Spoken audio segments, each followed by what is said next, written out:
I was wary about doing this segment. I've been wary about doing it for a while because I find it so ridiculously boring. You could bring up that picture if you had a phone call or something like that. Yeah, the Kenny Rogers one. Yeah. I find Texas Hold'em to be ridiculously boring, but I played this casino game and there's a bunch of people like, hey, you're pretty good at Texas Hold'em. And I was like, there's no such thing. Texas Hold'em is all luck. And they're like, no, you're good. You win consistently. It's like, why don't you do your show? Because everyone knows I do the show on the game. Why don't you talk about how to play Texas Hold'em on your show? And I was like, it's so boring. See, I play complicated games. I play role-playing games. Texas Hold'em is boring to me.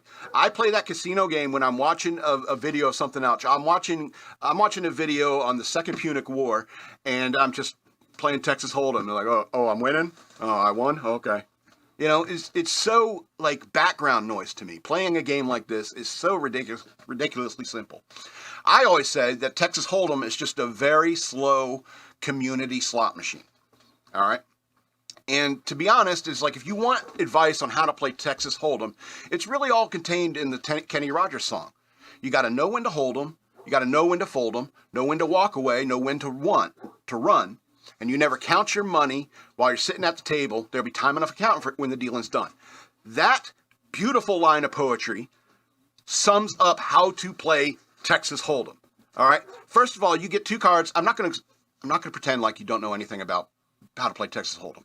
All right. Shit, I'm starting to get bored already. All right. You get two of the pocket cards, right? And so as soon as you know your cards cannot win, you need to fold them. That's to run away. Okay? Folding immediately is running away. However, if you can continue the game for as long as possible with just checking, that's walking away. As soon as you know your two cards can't win, you either walk away or you run. All right? And you run when somebody wants more money. All right? However, if you get two good pocket cards, like say an ace and a 5 or something like that, that's something you want to stick with and maybe bet on, but never raise on your own unless you're going all in. We'll get to that. All right. So you get a flop. You got the ace and the 5. You get a flop, right? And there's another ace on the table. Now you can't get excited about having a pair of aces. All right, because it could be a straight or a flush still coming. All right, you can't really be confident until every single card is out, or mathematically you know you're gonna win. All right, so say you got the two aces out, you can't get excited. All right, because there's more cards coming out, and there could be a straight that could beat your aces. All right. Plus, don't get excited about things like pocket aces, pocket kings or something like that. You can't get excited that's how people know that you got good cards. What you do is you check every time.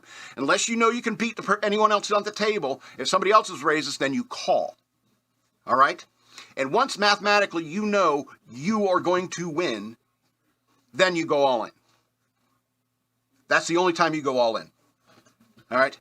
And when it comes to Texas Hold'em, you can't be thinking you're going to have a short game. You got to park there for a while. You got to stay in the game for a while. And you're folding a lot of hands. All right? If you're going to win, you got to fold a lot of hands. All right? And you can't get excited about things like an ace or something like that. Or say you get like a 9 and 10 in your pocket, and then a jack, queen, king comes out in the flop, and you're thinking, oh man, I got a straight. This is mine. I'm going all in. And then the next two cards, the turn and the river come out, and boom, somebody else has got a flush. All right? That's a bad time to raise. Bad time to raise.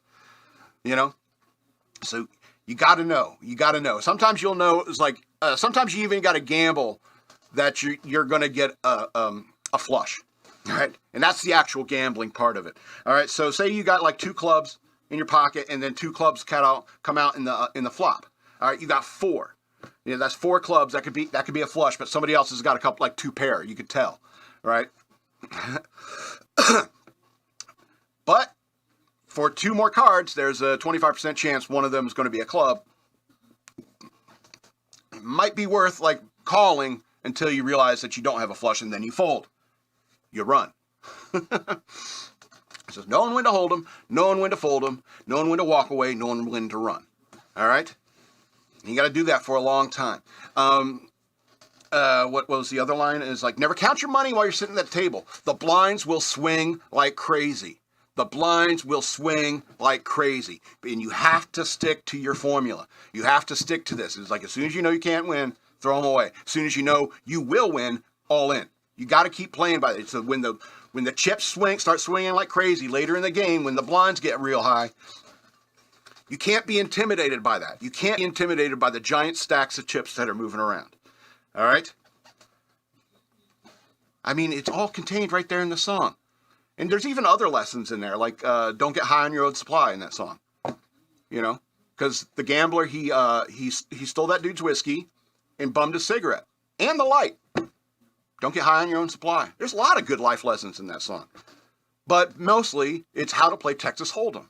And that's what I just explained to you. And if you need more to understand this incredibly simple game, you know there's only 52 cards on the deck, right? Can you keep track of 52 things? I can keep track of hundreds of things.